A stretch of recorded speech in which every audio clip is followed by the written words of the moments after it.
በስመ አብ ወወልድ ወመንፈስ ቅዱስ አሐዱ አምላክ። ናይ ጊዜ ድቃስ ጸሎት እዛ ሰዓት እዚኣ መንባር ስጋና ጎይታና ኢየሱስ ክርስቶስ ኣብ መቃብርን መፈጸምታ ሰዓት መዓልትን እያ። ከምኡውን ድቃስ ኣምሳል ሞት ስለ ዝኾነ ከም መወዳእታ ጊዜ ዕድመ ሰብ ትቁጸር። ጸሎት ጊዜ ድቃስ ንክርስቶስ ንጉሰይን ኣምላኸይን ምስጋና ኣቕርበሉ ሓጢአተይ ከሓድገለይካ ልምኖ። መዝሙር 130 ኦ እግዚአብሔር ካብ መዓሙቕ ናባኻ ኣወኹ ጎይታዬ ንድምፀይ ስማ ኣዛንካ ናብ ድምፂ ምህለላ የቕልባ። ኦ እግዚአብሔር ኣበሳን ተተቋጻጸርካስ ጎይታዬ መንደው ክበል እዩ። ግናኸ ምእንቲ ክፈርዮኻ ይቕሬታ ምሳኻ ኣሎ። ንእግዚአብሔር እጽበ ነፍሰይ ትጽበላ ብቓልኡ እውን ተስፋ ገብር ኣለኹ። ሓለፋቶም ወጋሕታት ዝጽበዩ ሓለውቲ እወ ሓለፋቶም ወጋሕታት ዝጽበዩ ሓለውቲ ነፍሰይ ንእግዚአብሔር ተጽበየላ። ምሕረት ኣብ እግዚአብሔር ብዙሕ መድሓን ኣብኡ እዩ እሞ ኦ እስራኤል ንእግዚአብሔር ተጸበዮ ንሱ እውን እስራኤል ካብ ኩሉ ኣበስኡ ከድሕነዩ። ሃሌሉያ። መዝሙር 131 ኦ እግዚአብሔር ልበይ ኣይተዓበየን ኣዒንተይካ ልዕል ኣይበላን። ኣብ ዓብይን ዘየስተውዕሎ ነገር ኣይመላለስን። ንነፍሰይ ሃዳእክዋ ስቕ ኣበልክዋ ከም ጡብ ዝሓደገ ህፃን ኣብ ሕቑፉ ኣድዩ። ነፍሰይ ከምቲ ጡብ ዝሓደገ ህፃን ኣባይ ከምኡ እያ። ኣታ እስራኤል ካብ ሕጂ ንዘለዓለም ብእግዚአብሔር ተስፋ ግበር። ሃሌሉያ። መዝሙር 132 ኦ እግዚአብሔር ንዳዊት ኩሉ መካራኡ ዘክረሉ። ንሱ ንእግዚአብሔር ከም ዝመሓለ መሕደሪ ቦታ እግዚአብሔር ነቲ ናይ ያዕቆብ ስልጣን ክሳብ ዝረክብሲ ብሓቂ ናብ ድንኳን ቤተይ ኣይኣቱን። ኣብ መንጸፍ ዓራተይ ኣይድይብን። ንዒንተይ ድቃስ ንኸበሮ ዒንተይ እውን ሰለምታ ኣይህብን ኢሉ ነቲ ናይ ያዕቆብ ስልጣን ከም እተመባጽዐ ዘክረሉ። እነሆ ብዛዕባ ኣብ ኤፍራታ ሰማዕና ኣብ ሞሮር ያዕሪ ረኸብናያ። ናብ ማሕደሩ ንእቶ ኣብ መርገጺ እግሩ ንስገድ። ኦ እግዚአብሔር ንስኻን ታቦት ሓይልኻን ተንስእ። ናብ ቦታ ዕረፍትኻ ነዓ። ካህናትካ ጽድቂ ይልበሱ ቅዱሳንካ ድማ ዕልል ይበሉ። ምእንቲ ዳዊት ባርያኻ ኢልካ ገጽ ቅቡእካ ይትምለስ። እግዚአብሔር ንዳዊት ካብ ፍረ ከርስኻ ኣብ ዝፋንካ ከቐምጥ እየ።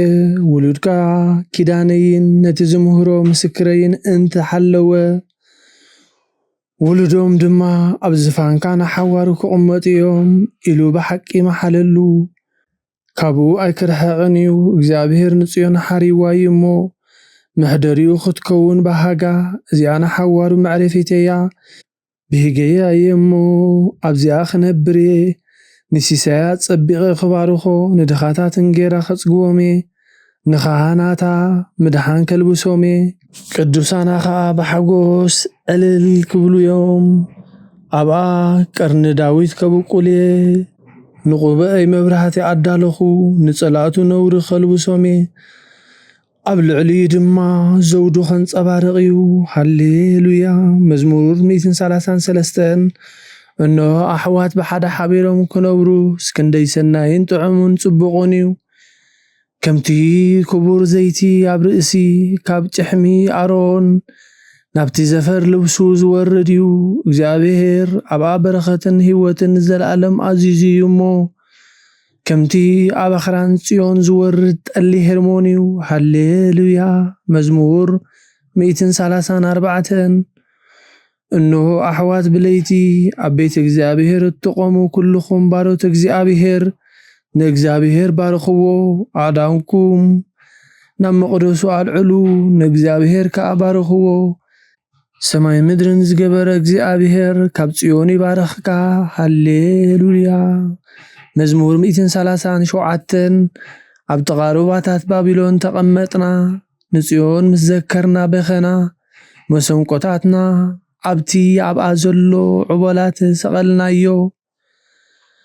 እቶም ዝማርኹና ናይ ዳዊት መዝሙር ካባና ደለዩ እቶም ዘሳቀዩና እውን ሓደ መዝሙር ጽዮን ዘምሩልና እናበሉ ክንሕጎስ ለመኑና ከመይ ጌርና እሞ መዝሙር እግዚአብሔር ኣብ ምድሪ ጓና ክንዝምር ኢየሩሳሌመይ እንተረሲዐክስ የማነይቲ ኢደይ ትረስዓኒ እንተ ዘይዘኪረኪ ንኢየሩሳሌም ከዓ ሓለፋ ኩሉ ሓጎሰይ እንተ ዘይገይረያስ መልሓሰይ ኣብቲ ንሓገይ ትጣበቕ ኦ እግዚአብሔር ነቶም ኣፍርሱ ክሳዕ መሰረት ኣፍርሱዋ ዝብሉ ደቂ ኤዶም ብመዓልቲ ኢየሩሳሌም ዘክሮም ባቢሎን ንስኺ ክትዓንዊ ኢኺ በቲ ዝገበርክና ሓነ ዝፈድየኪ ሰብ ዕውት እዩ ንህፃናትኪ ሒዙ ኣብ ከውሒ ዘራጽሞም ምስጉን እዩ ሃሌሉያ መዝሙር 138 ኦ እግዚአብሔር ብሙሉእ ልበይ የመስግነካ ኣብ ቅድሚ መላእኽቲ ምስጋናኻ እዝምር ንቓልካ ሓለፋ ኩሉ ስምካ ኣዕቢኻዮ ኢኻ እሞ ናብ ቅዱስ መቕደስካ ኣቢለ ክሰግድ ንስምካ እውን ስለ ሳህልኻን ሓቅኻን ኢለ ከመስጉነ በታ ዝተፅዋዕ ኩላ መዓልቲ መለስካለይ ኣተባብዓኻኒ ንነብሰይ ኣበርትዓኻያ ጎይታዬ ኩሎም ነገስታት ምድሪ ቃላት ኣፍካ ሰሚዖም ከመስጉኑኻዮም ክብሪ እግዚአብሔር ዓብዪ እሞ ብዛዕባ ግብርታት እግዚአብሔር ክዝምሩ እዮም እግዚአብሔር ልዑል እሞ ንትሑት ይርእዮ ንዕቡይ እውን ካብ ርሕቕ የለልዮ ብማእከል መከራ እኳ እንተኸድኩ ንስኻ ህያው ትገብረኒ ኢድካ ኣብ ኩራት ጸላእተይ ትዝርግሕ የማነይቲ ኢድካ እውን ተድሕነኒ እግዚአብሔር ክፍጽመለዩ ጎይታዬ ጸጋኻ ንዘለዓለም ይነብር ንተግባር ኣእዳውካ ይትሕደጎ ሃሌሉያ መዝሙር 141 ጎይታዬ ናባኻ እወ ኣለኹ ቀልጢፍካ ምጻኒ ክጽዋዓካ ከለኹ ንድምፀይ ጽንበሎ ጸሎተይ ኣብ ቅድሜኻ ከም ዕጣን ምልዕዓል ኢደይ ከም መስዋዕቲ ምሸት ይኹን ጎይታዬ ንኣፈይ ቀፊር ግበረሉ ደገ ኸናፍረ ይሓሉ ምስ ገበርቲ እከይ ረሲእነት ከይገብርሲ ንልበይ ናብ ክፍኣት ኣይተዘንብሎ ኣነ እውን ካብ ጥዑም ብልዖም ኣይብላዕ ጻድቕ ይውቃዓኒ ለውሃት እዩ ይዘልፈኒ ዘይቲ ርእሲ እዩ ርእሰይ ኣይእበዮ ጸሎተይ ግና ብእከዮም እዩ ፈረድቶም ኣብ ገደል ምስ ጸደፉ ቃላተይ ሓቂ ምዃኑ ከኣምኑ እዮም ከምቲ ሰብ ንምድሪ ዝትልሙን ዝሓርሶን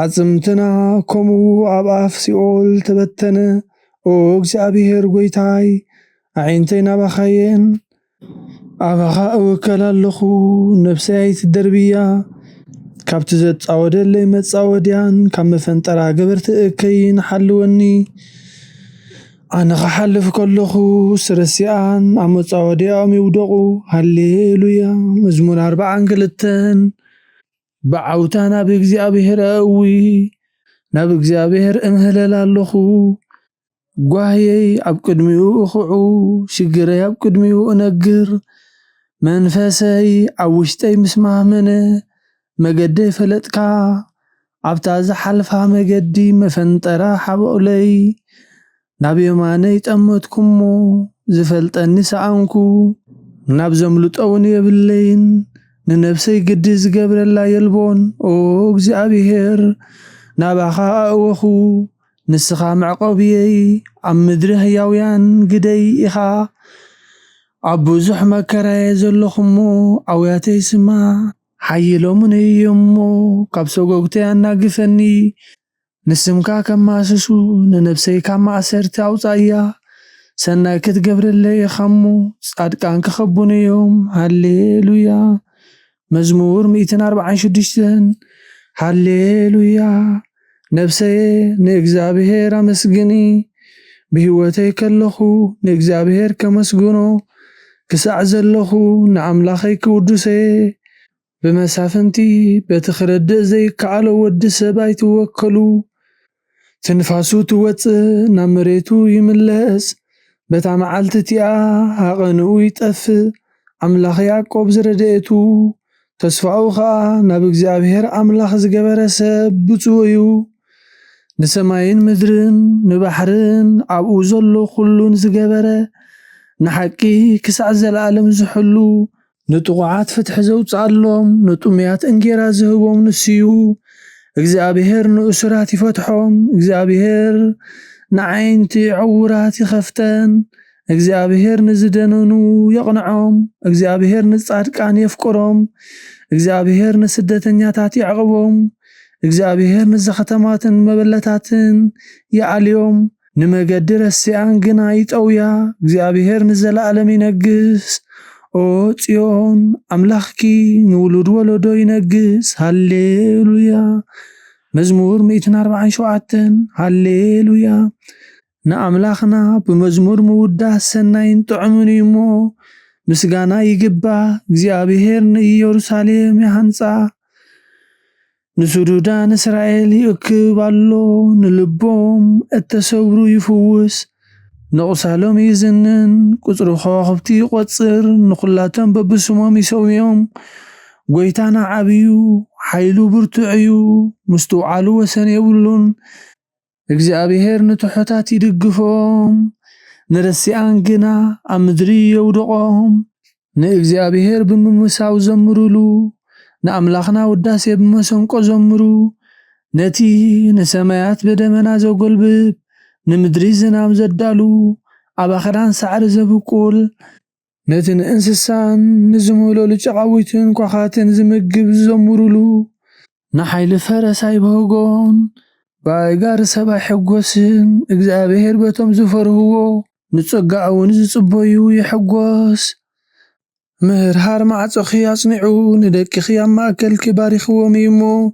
ኦ ኢየሩሳሌም ኣምላኽኪ ኣመስግኒ፣ ኦ ጽዮን ኣምላኽኪ ወድሲ። ኣብ ወሰናትኪ ሰላም ይገበር፣ ብስብሒ ስርናይ የጽግበኪ። ትእዛዙ ናብ ምድሪ ይሰድድ፣ ቃሉ ቐልጢፉ ይጐይ። ንበረድ ከም ጸምሪ ይህብ፣ ንኣስሓይታ ከም ሓመኹሽቲ ይብትኖ። ንበረድ ከም ርፍራፍ ይድርብዮ፣ ኣብ ቅድሚ ቁርኸ መን ይቐውም። ቃሉ ይሰድድ እሞ የምክኽኦ፣ ነፋሱ የንፈሶ እሞ ማያት ይውሕዙ። ቃሉ ንያዕቆብ ስርዓታቱን ፍርድታቱን ንእስራኤል ነገረ። ንኻልኦት ኣሕዛብ ከምዚ ኸቶ ኣይገበረሎምን፣ ፍርድታቱ ከዓ ኣይፈልጡን። ሃሌሉያ። መዝሙር 148 ሃሌሉያ። ንእግዚአብሔር ካብ ሰማያት ኣመስግንዎ፣ ኣብ ኣርያም ኣመስግንዎ፣ ኩልኹም መላእኽቲ ኣመስግንዎ፣ ብዘለኹም ሰራዊቱ ኣመስግንዎ። ኣትን ፀሓይን ወርሕን ኣመስግንኦ፣ ኣቱም ብሩሃት ከዋኽብቲ ኣመስግንዎ። ኣቱም ናይ ሰማያት ኣብ ልዕሊ ሰማያት ዘለኹም ማያት ኣመስግንዎ። ንሱ ኣዚዙ ተፈጢሮም እዮም እሞ ንስም እግዚአብሔር ኣመስግንዎ። ንዘለዓለም ዓለም ኣቆሞም፣ ዘይሓልፍ ሕጊ ከዓ ሃቦም። ንእግዚአብሔር ካብ ምድሪ ኣመስግንዎ፣ ኣቱም ገበላታት ባሕርን ማዕሙቑን ኩልኹም፣ ኣቱም ሓውን በረድን ኣስሓይታን ግመን። ቃሉ እተስልጥ ህቦብላን፣ ኣቱም ኣኽራንን ኮረቢትን ኩልኹም፣ ፈረይቲ ኣዕዋምን ጽሕድታትን ኩልኹም፣ ኣራዊትን ኩልኻትኩም እንስሳታትን ለመምት ትብሉን ነፈርቲ ኣዕዋፍን፣ ነገስታት ምድርን ኩልኻትኩም ኣሕዛብን፣ መሳፍንትን ኩልኻትኩም ፈረድቲ ምድርን፣ ኣጓብዝን ጐራዙትን ዓበይቲ ምስ ንኣሽቱ። ስሙ በይኑ ልዑል እዩ፣ ግርምኡ ኣብ ልዕሊ ሰማይን ምድርን እዩ እሞ። ንስም እግዚአብሔር ኣመስግንዎ፣ ንህዝቡ እውን ቀርኒ ኣልዓለ። ስለዚ ኩልኹም ቅዱሳኑ ደቂ እስራኤል እቲ ዘቕረቦ ህዝቢ የመስግነሎ። ሃሌሉያ። ወንጌል ሉቃስ ምዕራፍ 2 ካብ 25 ክሳብ 32። እነሆ ድማ ኣብ ኢየሩሳሌም ስምዖን ዝበሃል ሰብኣይ ነበረ። እዚ ሰብኣይ እዚ ጻድቕ ንኣምላኽ ዝፈርህ ምጽንናዕ እስራኤል እውን ዝጽበ ነበረ። መንፈስ ቅዱስ ድማ ነበሮ። ነቲ መሲሕ እግዚአብሔር ከይረኣዮ ሞት ከም ዝርኢ ድማ ብመንፈስ ቅዱስ ተገሊጹሉ ነበረ። ብመንፈስ ከዓ ናብ ቤተ መቕደስ መጸ። ወለዱ ነቲ ኢየሱስ ሕፃን ከም ስርዓት ሕጊ ክገብሩሉ ምስኣተው ስምዖን ድማ ኣብ ኢዱ ሓቆፎ ንኣምላኽ እውን ከም ዝናበለ ኣመስገነ። ኦ ጎይታይ ነቲ ንኣሕዛብ ምግላጽ ብርሃን ንህዝብኻ እስራኤል እውን ክብረት ክኸውን ኣብ ቅድሚ ኩሉ ህዝቢ ዘዳለኻዮ ምድሓንካ ኣዒንተይ ካብ ረኣያስ ሕጂ ከምቲ ዘረባኻ ንባርያኻ ብሰላም ኣፋንዎ ኢኻ በለ። ምስጋና ንእግዚኣብሔር ኣምላኽ ይኹን ኣሜን። ኦ ክርስቶስ ኣምላኽና ምስ ሄር ኣቦኻን መንፈስ ቅዱስን ሎሙን ኩሉ ሰዓት ንሰግደልካ ኣሎና ኣሜን። ክፍልታት ጸሎት እነሆ ኣብ ቅድሚቲ ቁኑዕ ፈራዲ ክቐውም ተዳልየ ኣለኹ። እቲ ኣብ ምግጋይ ዝሓለፈ ዕድመይ ንኹነኔን ንፍርድን ብቑዕ ስለ ዝኾነ ብብዝሒ ሓጢኣተይ ርዕድን አንቀጥቀጠን ኣለኹ። ግናኸ ነብሰየ ገና ኣብ መሬት ትነብሪ ካብ ሃለኽስ ተነስሒ። ምኽንያቱ መሬት ኣብ መቓብራይ ውድሶን እዩ። ኣብ ሞት ከዓ ዝዝክሮ የልቦን ኣብ ገሃነም እውን ዘመስግኖ የልቦን እሞ ካብ ድቃስ ትህጊት ተንሲእኪ ናብ መድሓኒኺ ብንስሓ ኦ ኣምላኸይ መሓረንን ኣድሕነንን እናበልኪ ተማፀኒ። ንኣብ ንወልድ መንፈስ ቅዱስ ምስጋና ይኹን ኣሜን።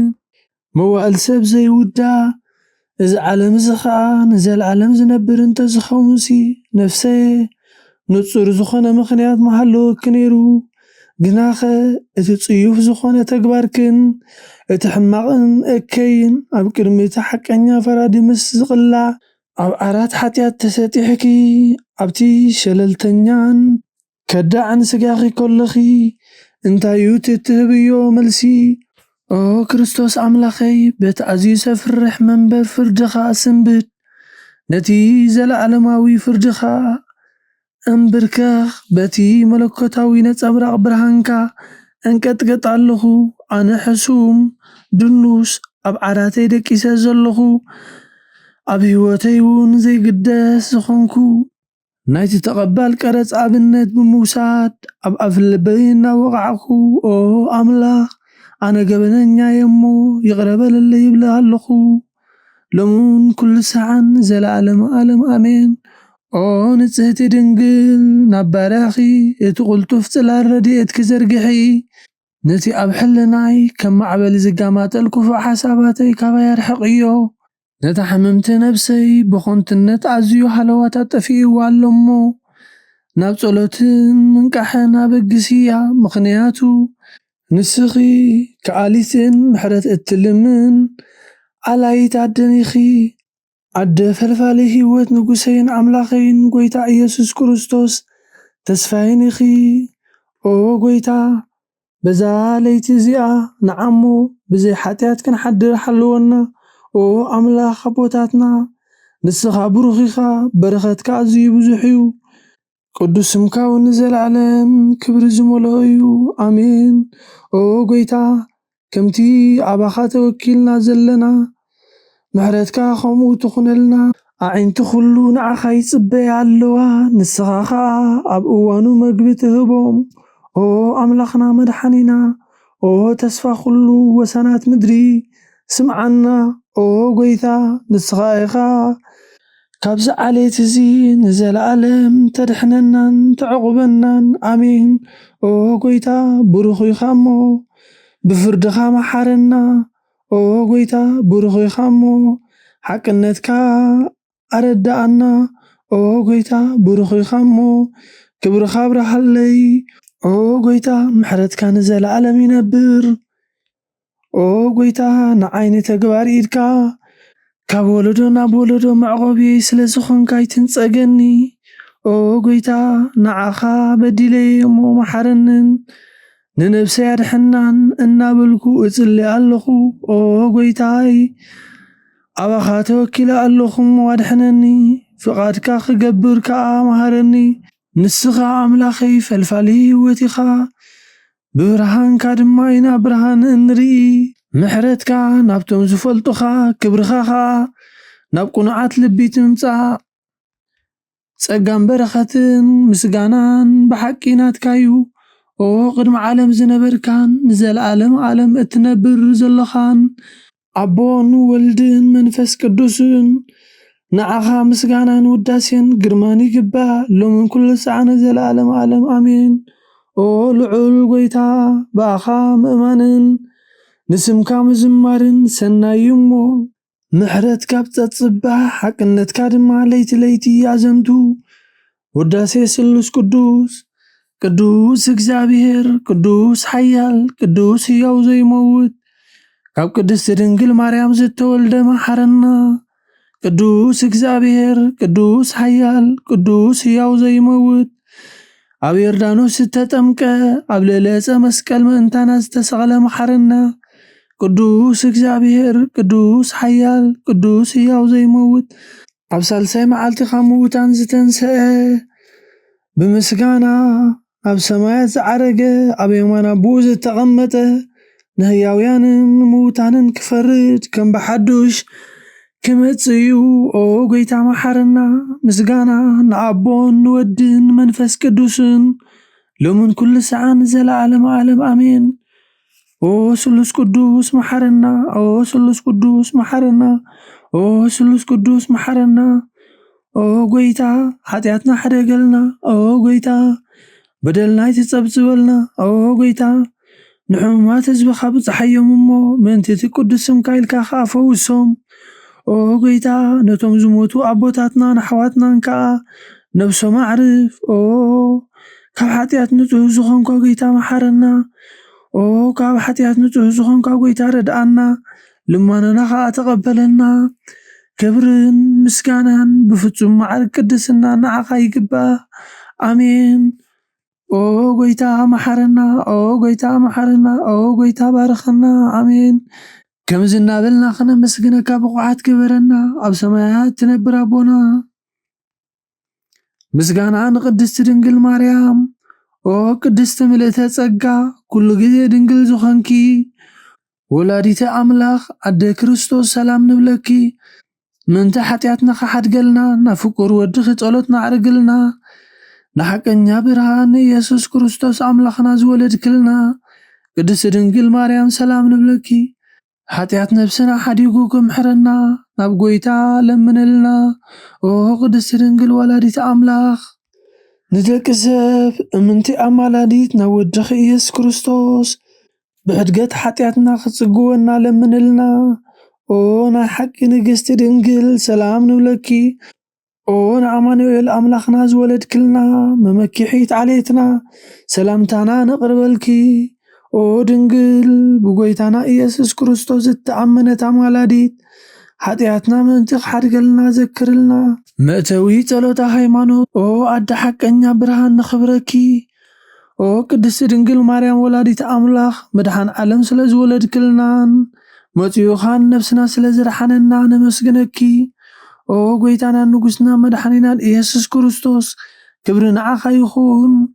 ንስኻ ንሃዋርያት መጎሶም ንሰማዕታት ኣኽሊሎም ንጻድቃናት እልልቶኦም ንቤተ ክርስቲያን ጽንዓት ናሓጣን ሕድገት እትህብ ምዃንካ ብሓደ ዝመለኮቱ ስሉስ ቅዱስ ነበስርን ንሰግደሉን ነኽብሮን ኦ ጎይታ መሐረና ኦ ጎይታ መሐረና ኦ ጎይታ ባርኸና ኣሜን። ጸሎተ ሃይማኖት ንድገም። ቅዱስ ቅዱስ ቅዱስ እግዚአብሔር ጎይታ ሰራዊት ሰማይ ምድርን ብኽብርኻን ብልግስኻን ሙሉኣት እየን።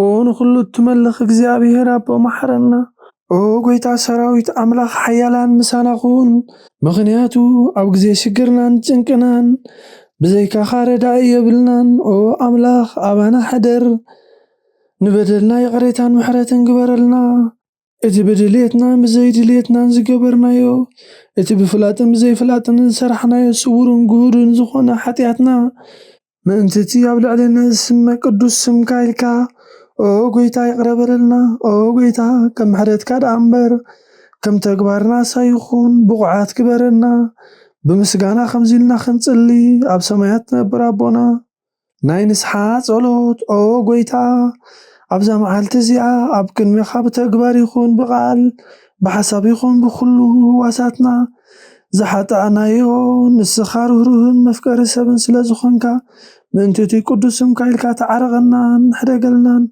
ኦ ኣምላኽ ብሰላም ክንሓድር ሰላማዊት ለይታ ሃበና ኣብዛ ናይ ድቃስ ግዜና ካብ ኩሉ ጭንቀት ነፃ ግበረና ካብ ኩሉ ክፍኣትን ካብ ኩሉ ፈተና ፀላእን ክሕልወና ከዓ ናይ ሰላም መልኣኽ ካላእኸልና ብፀጋን ብርህራሄን እቲ መፍቀሪ ሰብ ዝኾነ ሓደ ወድኻ ጎይታናን ኣምላኽናን መድሓኒናን ኢየሱስ ክርስቶስ እቲ ብኡን ምስኡን ክብርን ውዳሴን ግርማን ዘለካ ማዕሪኻ ምስ ዝኾነ ወሃቢ ህይወት መንፈስ ቅዱስን ምስጋና ይግባእካ ሕጂን ዘለዓለም ዓለምን ኣሜን። ድሕሪ ነፍሲ ወከፍ ሰዓት ዝፅለት ጸሎት ኦ ጎይታ መሓረና ምሕረትካ እውን ኣብዝሃልና ኦ ኣብ ነፍሲ ወከፍ ሰዓትን ግዜን ኣብ ሰማይን ምድርን ብክብረት ዝሰገደልካ ክርስቶስ እሙን ኣምላኽና በዓል ነዊሕ ትዕግስትን ብዙሕ ምሕረትን ብሰናያት ዝተመላእካን ርህሩህን ነቶም ኣነ ዝቐዳማዮም ሓጢአተኛታት እውን እትምሕር